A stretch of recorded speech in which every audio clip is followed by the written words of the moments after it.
అప్పుడు సకల జాతులు నీ మంచితనమును తెలిసికొనును, సకల జాతులు నీ రక్షణమును అర్థము చేసుకొనును. దేవా, అన్య జాతులు నిన్ను స్తుతించునుగాక, సకల జాతులు నిన్ను కొనియాడునుగాక. 67వ కీర్తన 2-3 వచనములు.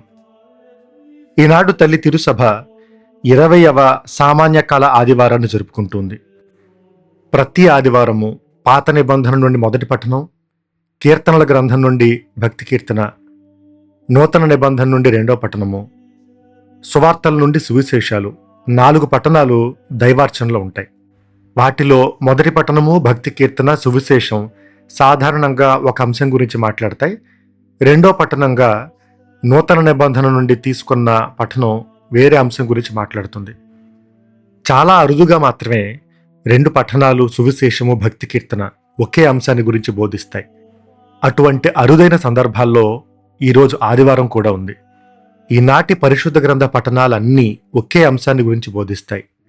రక్షణ కేవలము యూదులకు మాత్రమే పరిమితం కాదు, యేసుక్రీస్తును ప్రభువుగా స్వీకరించే అన్యులందరికీ కూడా ఈ అవకాశం, ఈ కృప ఇవ్వబడ్డాయి అనేది.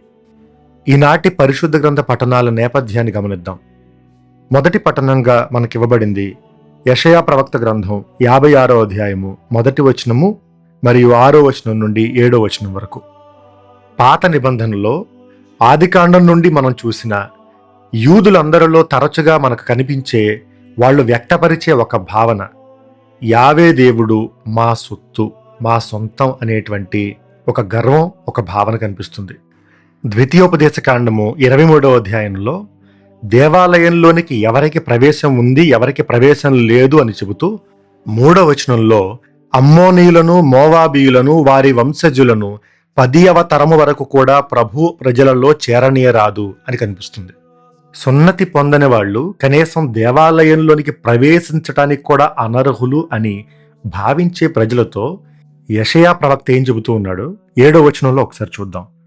నా బలిపీఠముపై మీరు అర్పించు బలులను, దహన బలులను స్వీకరింతును, నా మందిరము సకల జాతి జనులకు ప్రార్థనా మందిరమని పిలువబడును. ఈ మాట విన్న ఇశ్రాయేలీయుల గుండెల్లో ఖచ్చితంగా ఒకలాంటి బాధ కలిగి ఉంటుంది. ఎందుకంటే యెరూషలేము దేవాలయంలో బలర్పించడానికి ఇశ్రాయేలీయుల్లో కూడా అందరికీ యోగ్యత లేదు. కేవలం లేవీయులు అయినటువంటి అర్చకులకు మాత్రమే ఆ యోగ్యత ఉంది. కానీ ఇక్కడ దేవుడేం చెబుతున్నాడు? వాళ్ళకి ప్రవేశం ఇవ్వటమే కాదు, వాళ్ళని అర్చకులుగా కూడా నేను యోగ్యులుగా చేస్తాను. వాళ్లే స్వయంగా యెరూషలేము దేవాలయంలో వాళ్ళు బలిపీఠం మీద బలర్పిస్తారు అని చెబుతూ ఉన్నారు. ఎందుకు దేవుడి మాట చెబుతూ ఉన్నారు? ఈ మాట శ్రీ సభలో ఎలా నెరవేరుతుందో వాక్య ధ్యానాంశంలో మనం తెలుసుకుందాం. ఈనాటి భక్తి కీర్తన 67వ కీర్తన. ఈ కీర్తన ఈనాటి మొదటి పట్టణానికి చాలా దగ్గరగా అనుసంధానంగా ఉంటుంది. అన్య జాతి జనులు నిన్ను స్తుతించునుగాక, సకల జాతులు నిన్ను కొనియాడునుగాక. ఇక్కడ జాతులు అనే మాటకి మూల భాషలో ఉపయోగించబడింది గోయీం, అంటే అన్యులు అని అర్థం. యథాతథంగా చెప్పాలంటే యూదేతరులు, యూదులు కాని వాళ్ళు. ఇప్పటికీ కూడా అన్యుల గురించి మాట్లాడేటప్పుడు యూదులు ఈ పదాన్నే వాడతారు, గోయ్. అటువంటి అన్యులు నిన్ను స్తుతిస్తారు. కేవలం స్తుతించడం మాత్రమే కాదు, వాళ్ళు యెరూషలేము దేవాలయంలో ప్రవేశిస్తారు అని మొదటి పఠనం, భక్తి కీర్తన చెబుతూ ఉన్నాయి. ఈ రెండు సువిశేషంలో కననీయ స్త్రీతో యేసుక్రీస్తుకు జరిగే సంభాషణని ముందస్తుగానే మనకి మార్గం సిద్ధం చేస్తూ ఉన్నాయి. ఈనాటి రెండవ పట్టణంగా మనకివ్వబడింది రోమాపరులకు పౌలు గారు రాసిన లేఖ 11వ అధ్యాయము 13వ వచనం నుండి 15వ వచనం వరకు, 29వ వచనం నుండి 32వ వచనం వరకు. అన్యులు, యోధా మతానికి చెందని వాళ్ళు, సున్నతి పొందని వాళ్ళు, వాళ్ళకి శ్రీసభలో పూర్తి స్థాయి సభ్యత్వం లభించింది. వాళ్ళకి సువార్త బోధించబడింది ప్రధానంగా పునీత పౌలు గారి పరిచర్య ద్వారా. కానీ దీని మూలాలు పాత నిబంధనలో కనిపిస్తున్నాయని ఈరోజు మొదటి పట్టణం, భక్తి కీర్తన, అలానే నూతన నిబంధనలో యేసుక్రీస్తు పరిచర్యలో కూడా దీని ఛాయలు మనకు కనిపిస్తాయని సువిశేషం చెబుతుంది. కానీ పౌలు గారి రచనా విధానం ఎంత అత్యద్భుతంగా ఉంటుందో ఈరోజు రెండో పట్టణంలో కనిపిస్తుంది. ఆయన మాట్లాడుతోంది అన్యులతోనే అని 13వ వచనంలో అన్యజనులారా అని సుస్పష్టం చేస్తారు. కానీ ఆ తరువాత బహుశా ఇందు మూలమున నా జాతి వారికి అసూయ కలిగించి వారిలో కొందరినైనా రక్షింపగలనేమో. ఈ మాట ఒకవేళ యూదులు చదివితే వాళ్లలో కలిగేటువంటి భావన ఎలా ఉంటుంది? ఒకేసారి ఒకే వాక్యాన్ని అన్యులకు అని చెబుతూనే యూదులకు కూడా ఉద్దేశించి రాసి వాళ్ళను కూడా సముదాయిస్తూ రక్షణలో మీరు భాగస్థులే, మీ ద్వారానే ప్రారంభమైంది అని వాళ్ళను త్రోసిపుచ్చటం లేదనేటువంటి సత్యాన్ని ఎంత మృదువుగా వాళ్ళకి వ్యక్తపరుస్తున్నారు పునీత పౌలు గారు. ఇక ఈనాటి సువిశేషం మత్తయి సువార్త 15వ అధ్యాయం 21వ వచనం నుండి 28వ వచనం వరకు. ఈ అధ్యాయం ప్రారంభమయ్యే విధానం మనం చూస్తే శిష్యులు భుజించే ముందు చేతులు కడగకపోవడాన్ని పరిసయ్యులు ధర్మశాస్త్ర బోధకులు యేసుక్రీస్తును ప్రశ్నించడం చూస్తాం. ఆ తరువాత అసలు మనిషిని మాలిన్యపరిచేదేంటో 10వ వచనం నుండి 20వ వచనం వరకు మనకు కనిపిస్తుంది. ఆ తరువాత యేసుక్రీస్తు తూరు సీదోను పట్టణాల ప్రాంతానికి వెళ్లారు అని సువిశేషం చెబుతుంది. సువిశేష భాగాల్లో మనకు అర్థం చేసుకోవడానికి కష్టతరంగా ఉండేవి, మనకు అసౌకర్యంగా అనిపించేటువంటి సందర్భాలు కొన్ని ఉంటాయి. వాటిలో ఇది ఖచ్చితంగా ఒకటి. ప్రధానమైన కారణం ఏంటంటే యేసుక్రీస్తు సాధారణంగా ఇతరులతో మాట్లాడే పద్ధతి చాలా గౌరవప్రదంగా ఉంటుంది. వాళ్ళను స్వాగతిస్తూ మాట్లాడతారు. అలాంటిది యేసుక్రీస్తు ఈ కననీయ స్త్రీతో మాట్లాడే విధానం చాలా విచిత్రంగా ఉంటుంది, అర్థం చేసుకోవడానికి కష్టతరంగా ఉంటుంది. ముఖ్యంగా బిడ్డల రొట్టెలని కుక్క పిల్లలకు వేయ తగదు అని తనను తన కుమార్తెను అన్యులందరినీ ఈ రకంగా కించపరుస్తూ మాట్లాడే పదజాలాన్ని యేసుక్రీస్తు నోటి నుండి మనం వినటం ఇబ్బందికరంగా అనిపిస్తుంది.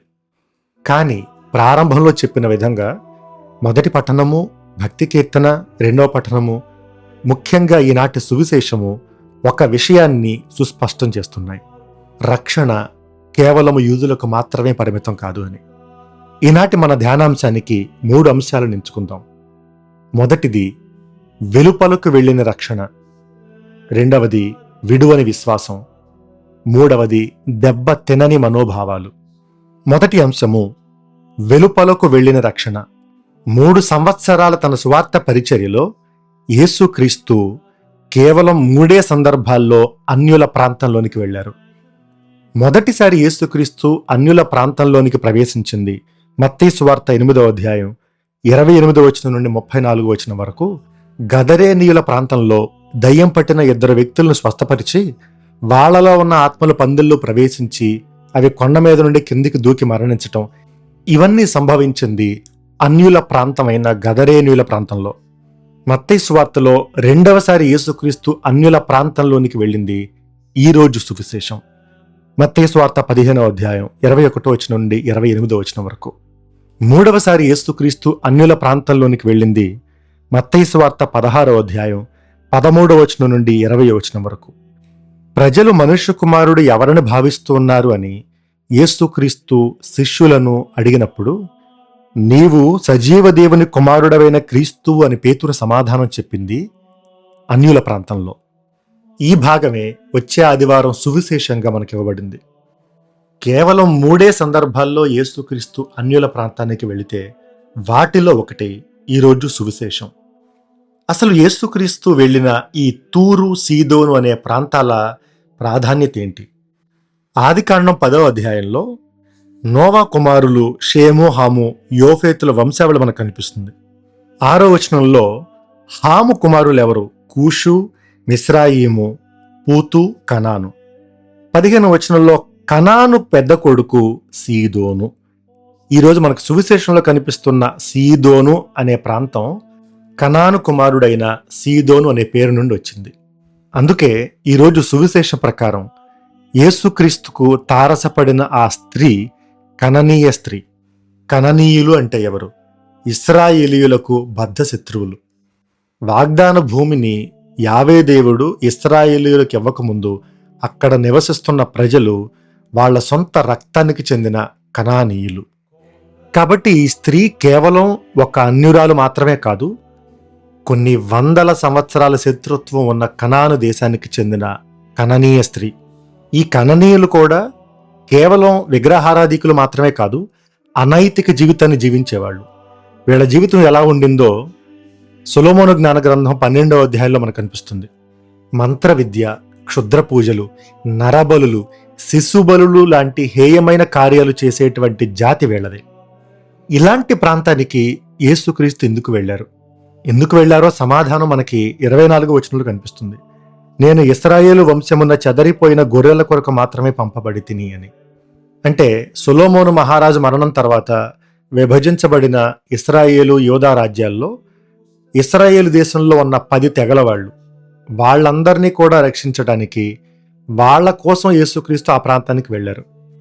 యేసుక్రీస్తు తన శిష్యులను సువార్త ప్రకటనకు పంపించినప్పుడు మత్తయి సువార్త 10వ అధ్యాయం 5-6 వచనంలో ఇలా అంటారు: అన్యజనులుండు ప్రదేశములలో ఎచ్చటను అడుగు మోపవలదు, సమరయుల ఏ పట్టణమున ప్రవేశింపరాదు.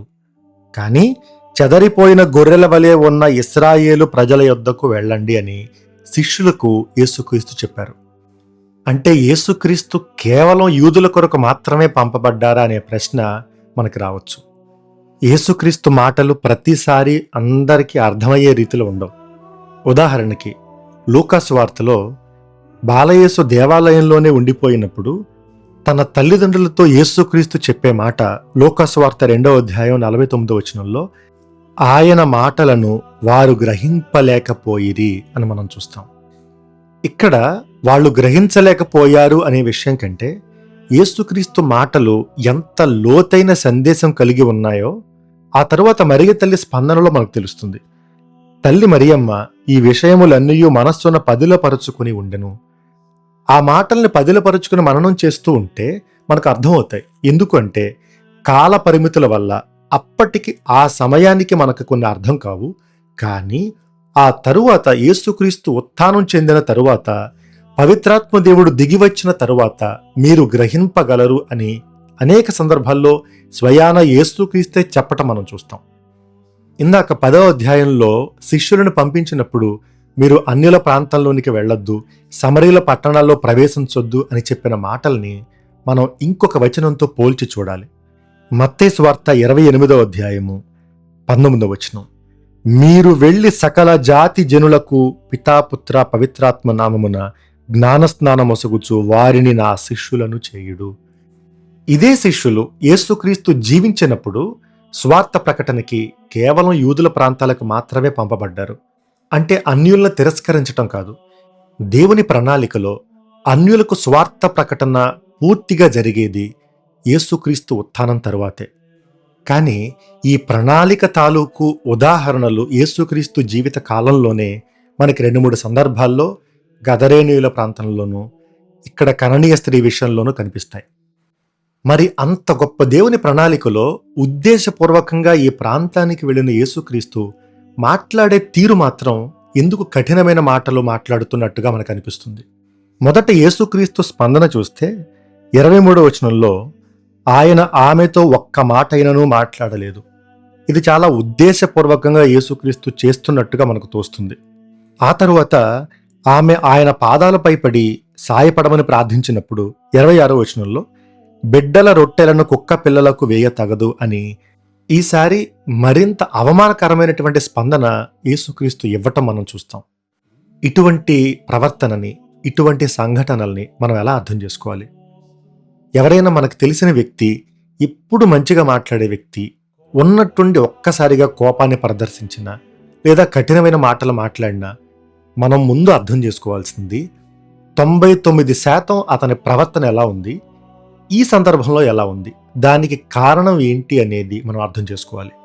దీన్ని బైబిల్ గ్రంథ నిపుణులు అనేక రకాలుగా అర్థం చేసుకుంటూ ఉంటారు. యేసుక్రీస్తు దేవుని చిత్తానికి అనుగుణంగానే నడుచుకుంటూ ఉన్నారు. కానీ అనుకోని రీతిగా ఒక అసాధారణమైన విశ్వాసాన్ని ప్రదర్శించిన అన్యురాలు దేవుని ప్రణాళికలో ఉత్థానం తరువాత మిగిలిన అన్యులు పొందుకున్న రక్షణను ముందస్తుగానే రుచి చూసే భాగ్యాన్ని పొందుకుంది. కేవలం విశ్వాసంలోనే కాదు, చతురత విషయంలో, సమయస్ఫూర్తితో పరిస్థితులకు అనుగుణంగా స్పందించే తీరులో కూడా ఈ కననీయ స్త్రీని అభినందించాలి. సాధారణంగా ఇతరులు యేసుక్రీస్తుని అడిగే ప్రశ్నలకి యేసుక్రీస్తు స్పందించే తీరు ఎలానే ఉంటుంది. అదే తీరులో ఆయన్ని ఆశ్చర్యపరిచే స్పందన ఈ స్త్రీ నుండి యేసుక్రీస్తు గమనించారు. అందుకే తన విశ్వాసాన్ని యేసుక్రీస్తు అభినందించారు. ఈనాటి రెండవ అంశము, విడువని విశ్వాసము. ఈ కననీయ స్త్రీ ప్రదర్శించిన విశ్వాసం చాలా గొప్పది అని మనం ఎలా చెప్పగలం? 4 సువిశేషాల్లో యేసుక్రీస్తు గొప్ప విశ్వాసము అని కీర్తించింది కేవలం 2 వ్యక్తుల్ని. ఒకరు కననీయ స్త్రీ, 2 శతాధిపతి. మత్తయి సువార్త 8వ అధ్యాయం 10వ వచనంలో, అది విని యేసు ఆశ్చర్యపడి తన వెంట వచ్చుచున్న వారితో, ఇశ్రాయేలు ప్రజలలో సైతము నేను ఇట్టి విశ్వాసమును చూడలేదు అని నిశ్చయముగా చెప్పుచున్నాను. ఆ తరువాత ఈరోజు సువిశేషం మత్తయి సువార్త 15వ అధ్యాయం 28వ వచనంలో, యేసు ఇది విని, అమ్మా, నీ విశ్వాసం మెచ్చదగినది, నీ కోరిక నెరవేరునుగాక అనెను. ఎందుకు యేసుక్రీస్తు ఈ 2 వ్యక్తుల్ని అభినందిస్తున్నారు?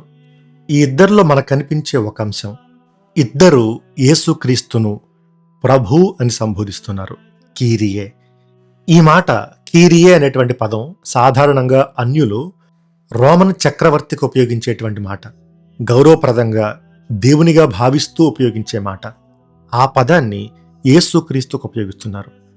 రెండవది, వాళ్ళు అన్యులు అనే విషయం వాళ్ళకి తెలిసినా విశ్వాసంతో యేసుక్రీస్తును సమీపించారు. శతాధిపతి ఇంటికి యేసుక్రీస్తు నేను వస్తాను, స్వస్థపరుస్తాను అని చెప్పినప్పటికీ ఒక అన్యుని ఇంటిలో యూదుడు ప్రవేశించడు అనే విషయాన్ని తెలిసిన శతాధిపతి, నీవు నా ఇంట ప్రవేశించుటకు నేను యోగ్యుడను కాను, ఒక్క మాట చాలు అని చెప్పాడు. అలానే కననీయ స్త్రీ కూడా, నేను అన్యురాలిని అనే విషయం నిజమే, కానీ నీ రొట్టె ముక్కలో నుండి ఒక చిన్న ముక్క చాలు మమ్మల్ని తృప్తిపరచటానికి అని ప్రార్థన చేసింది. ఆ తరువాత దావీదు కుమారా అని సంబోధిస్తుంది.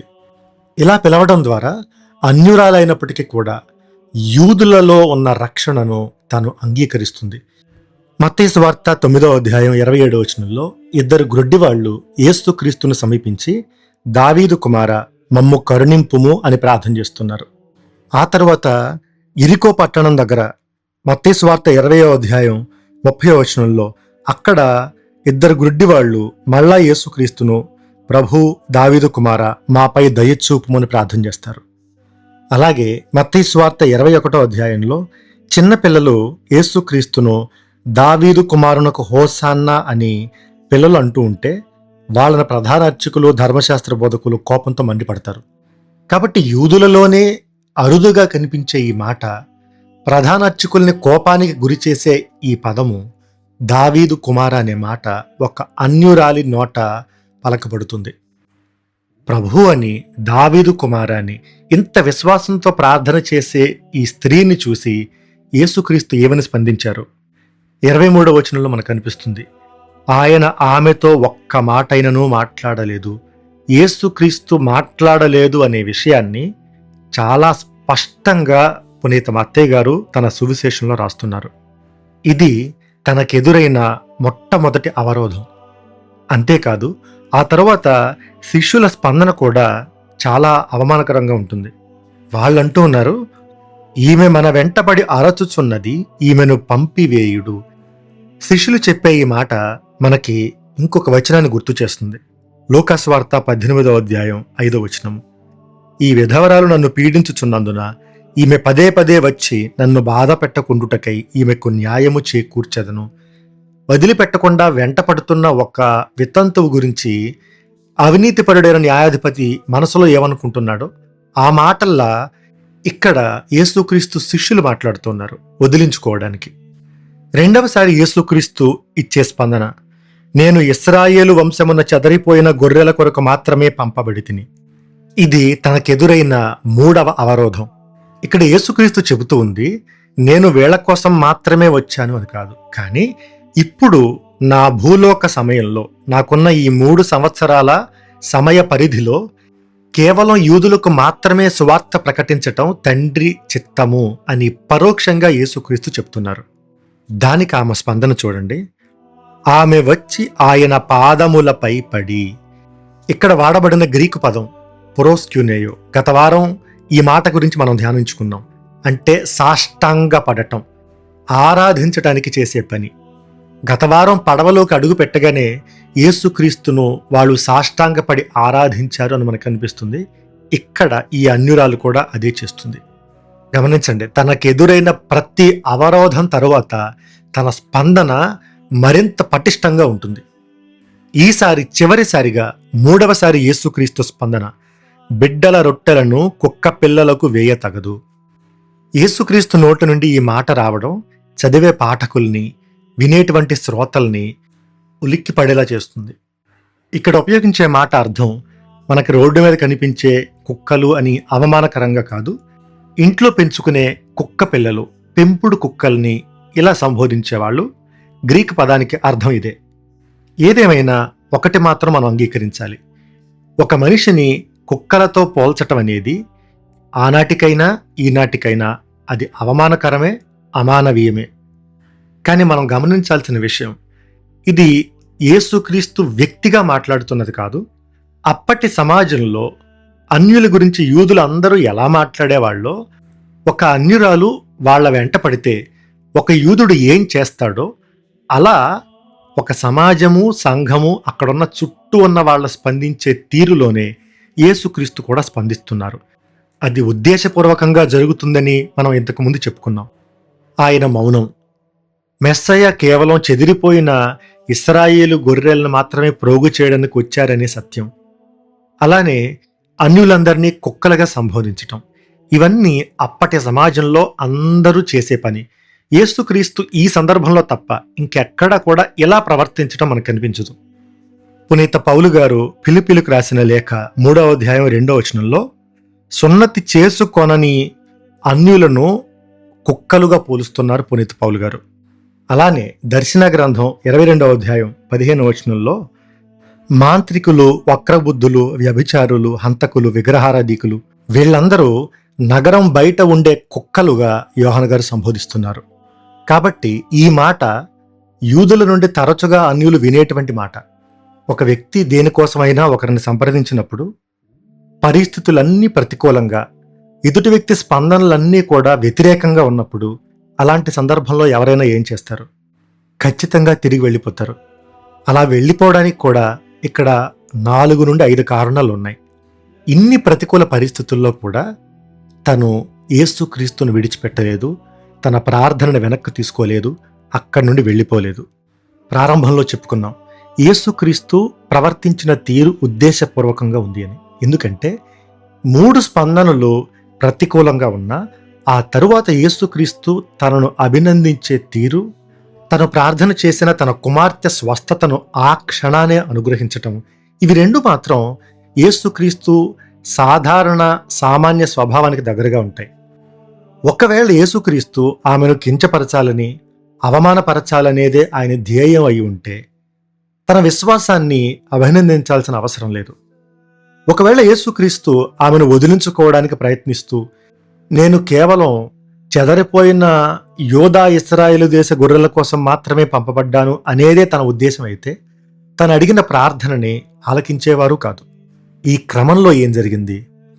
కాదని, లేదనేటువంటి స్పందనల్ని సమాధానంగా తీసుకోకుండా తను ప్రార్థన చేసే తన కుమార్తె స్వస్థత కోసం వెనుదిరగకుండా చలించని విశ్వాసాన్ని, అసాధారణ నమ్మకాన్ని ప్రదర్శించింది కననీయ స్త్రీ. ఇలాంటి విశ్వాసం మనకి ఇంకో చోట కనిపిస్తుంది.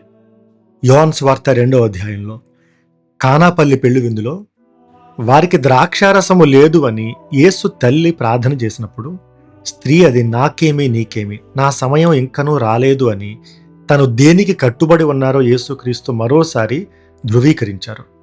అయినా కూడా మరియ తల్లి చలించకుండా అక్కడున్న సేవకుల దగ్గరికి వెళ్ళి ఆయన ఏం చెబితే అది చెయ్యండి అని వాళ్ళను పంపించారు. పట్టు విడవకుండా మనం ఒక దానికోసం ప్రార్థన చేయగలిగితే, మన ఉద్దేశం కోసం మనం కట్టుబడి నిలబడగలిగితే దేవుడు కూడా తన మనసు మార్చుకుని మనల్ని కనికరిస్తారు అని చెప్పడానికి ఇదే గొప్ప ఉదాహరణ. ఈనాటి 3వ అంశము, దెబ్బ తినని మనోభావాలు. తరచుగా మనకు వినిపించే ఈ మాట, మనోభావాలు దెబ్బతిన్నాయి అని. అంటే వాళ్ళు అవమానానికి గురయ్యారు అని వాళ్ళకు అనిపించినప్పుడు లేదా వాళ్ళకి ఇవ్వాల్సిన తగిన గౌరవం దక్కలేదు అన్నప్పుడు ఇలాంటి మాటలు ఉపయోగిస్తారు. ఓసారి పునీత కలకత్తాపురి తెరేజమ్మ గారు, మనందరం మదర్ తెరేసా అని ప్రేమగా సంబోధించే ఆవిడ ఓసారి కలకత్తా నగరంలో ఒక రొట్టెల వ్యాపారి బేకరీ షాప్ అతని దగ్గరికి వెళ్ళి 2 చేతులు చాచి, ఇంటి దగ్గర పిల్లలు ఆకలితో ఉన్నారు, వాళ్ళకి ఏదైనా ఇవ్వండి అని యాచించారు. క్రైస్తవులు చేసే సేవా కార్యక్రమాల్ని మదర్ తెరేసా లాంటి వాళ్ళను కూడా అవమానకరంగా, అనుమానాస్పదంగా చూసే వ్యక్తుల్లో ఒకడైన ఆ రొట్టెల వ్యాపారి తన తింటున్న పాన్ పరాకును మదర్ తెరేసా గారి చేతుల్లో ఊశాడు. మదర్ తెరేసా గారు తన చేతులను తుడుచుకుని మళ్ళీ అదే దుకాణంలోకి వెళ్ళి, ఇప్పుడు నువ్వు ఇచ్చింది నా కోసం, ఇంటి దగ్గర పిల్లలు మాత్రం ఆకలితో ఉన్నారు, వాళ్ళకి మాత్రం రొట్టెలు ఇవ్వవా అని మళ్ళీ చేతులు చాచి అడిగారు. ఆవిడ్ను అంతగా అవమానించిన ఆ రొట్టెల వ్యాపారి తను బ్రతికి ఉన్నంత కాలం మదర్ తెరేసా ఆశ్రమాలకి రొట్టెలు సప్లై చేస్తూనే ఉండేవాడు. నీ విశ్వాసము నిన్ను స్వస్థపరిచింది అని యేసుక్రీస్తు ఆ కరణీయ స్త్రీని అభినందించటం చాలా గొప్ప విషయం. కానీ విశ్వాసంతో పాటే కరణీయ స్త్రీలో ఇంకొక లక్షణం కూడా ఉంది. అదే వినమ్రత, తగ్గించుకుని ఉండటం. మన మంచితనానికి, మన విలువలకి ఎంత శక్తి ఉందో మనం దానికోసం ఎదుర్కొనే కష్టాల మీద ఆధారపడి ఉంటుంది. It is about how committed we are to what we want. నాకేదైనా ఒకటి కావాలి అనుకుంటే, లేదా దేనికోసమైనా నేను ఎవరినైనా అడిగితే, వాళ్ళేదో కాదన్నారనో వద్దు అన్నారనో వెంటనే దాన్ని అక్కడ వదిలిపెట్టి వెళ్ళిపోతే నిజంగా అది నేను కావాలనుకున్నదేనా, లేదా వస్తే వచ్చింది లేకపోతే లేదని ఒక రాయి వేసినట్ట? ఒకసారి ఒక టీచర్ గారు నాతో ఇలా అన్నారు, ఎవరైనా పిల్లలు నా దగ్గరకు వచ్చి ఇది కావాలి అని అడిగితే ముందు కాదు అని అంటాను, కాదు అనగానే వెళ్ళిపోతే వాళ్ళు ఏదో ప్రయత్నిద్దామని వచ్చిన వాళ్లే తప్ప, వస్తే వచ్చింది లేకపోతే లేదనుకునే వాళ్లే తప్ప బలంగా ఇది కావాలి అని నమ్మేవాళ్ళు కాదు అని చెప్పారు. ఎదుటి వ్యక్తి కాదు అంటేనో, లేదా వాళ్ళ స్పందన మనం ఊహించినంత గొప్పగా లేదనో మనం దాన్ని వదిలిపెట్టి వెళ్ళిపోతే చిన్న చిన్న వాటికి మన మనోభావాలు దెబ్బతిని, ఇంగ్లీష్లో అఫెండెడ్ వెరీ ఈజీలీ అని అంటారు, ఊరికే అఫెండ్ అయిపోయి మనం అనుకున్న దాన్ని, ప్రార్థన చేసేదాన్ని అన్నీ వదిలిపెట్టి వెళ్ళిపోతే మనం దేనికోసం అడుగుతున్నామో దాని మీద నిజంగా మనం నిలబడ్డామా లేదా అనేది ప్రశ్నార్థకంగా ఉంటుంది. ఇది కేవలం బయట వాళ్ళ విషయంలోనే కాదు. ఇంట్లో అమ్మా నాన్న ఏదైనా ఒక మాట అంటే, లేదా భర్త కానీ భార్య కానీ చనువుతోనో చొరవతోనో మన మీద ఉన్న ప్రేమతోనో ఏదైనా ఒక్క మాట మనం అనుకున్న దానికి వ్యతిరేకంగా అంటే తట్టుకోలేకపోవటం, దానికోసం వాళ్ళను దూరం చేసుకోవటం, ఇది ఆత్మగౌరవం అనే కంటే బలహీనత అని చెప్పాలి. We have to develop tough skin. ఎలాంటి పరిస్థితులు ఉన్నా కూడా మొండిగా, ధైర్యంగా, బలంగా ముందుకు వెళ్ళాలి అనేటువంటి తత్వం మనకు ఉండాలి తప్ప ఎదురయ్యే ప్రతి చిన్నదానికి వదిలిపెట్టి మనం వెనక్కి వెళ్ళిపోయే పిరికి వాళ్ళంగా ఉండకూడదు. అయినా ఆధ్యాత్మికంగా, క్రైస్తవులంగా మనల్ని మనం పరిశీలించుకుంటే మన మంచితనం, మన విశ్వాసం ఎదుట వాళ్ళ పంతం ముందు, వాళ్ళ దుష్టత్వం ముందు చేతులు కట్టుకుని నిలబడిపోతే యేసుక్రీస్తు చెప్పినట్టు కేవలం మీతో మంచిగా ఉండే వాళ్లతోనే మీరు మంచిగా ఉంటే మీరు సాధించే కృప ఏముంది, మీ గొప్పతనం ఏముంది? చివరికి అప్పు అడిగేవాడు కూడా అప్పు ఇస్తే ఇవ్వు లేదంటే లేదు, నన్నేమన్నా అంటే మాత్రం ఊరుకొని అంటాడు. మనం ఏదైతే కావాలనుకుంటామో దానికోసం ఎన్ని కష్టాలైనా అనుభవించే దృఢత్వం మనలో ఉండాలి. అలా మనం ఉండగలిగితే 2 జరుగుతాయి. ఒకటి, ఇది మనకు ఖచ్చితంగా కావాలి, మనం దీని మీద ఆధారపడి ఉన్నాము అన్న సత్యం అవతల వాళ్ళకి తెలుస్తుంది.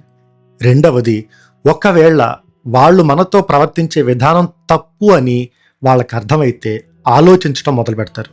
మదర్ తెరేసా గారి జీవితంలో జరిగింది అదే. అమానుష్యంగా ప్రవర్తించిన వ్యక్తి కూడా మదర్ తెరేసా గారి నిలకడను చూసి ఆలోచించి పరివర్తన చెందాడు. ఈ కరణీయ స్త్రీ స్థానంలో మనమే ఉంటే, నాకు కావలసిన దానికి, నా ప్రశ్నకి సమాధానం దేవుడు మాత్రమే అని ఖచ్చితంగా మనం నమ్మిన రోజున వెనుదిరగకుండా ఈ స్త్రీ ప్రదర్శించిన విశ్వాసాన్నే మనం కూడా కలిగి ఉంటాం.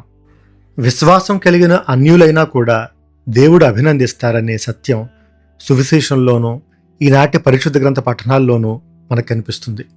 చిన్నవాటికి మనసు గాయపరుచుకుని మనోభావాలు దెబ్బతినేటువంటి బలహీనులంగా కాకుండా దృఢమైన విశ్వాసం, అసాధారణమైన వినమ్రతను ప్రదర్శించే వాళ్ళుగా మనం ఉండాలని ప్రార్థన చేద్దాం.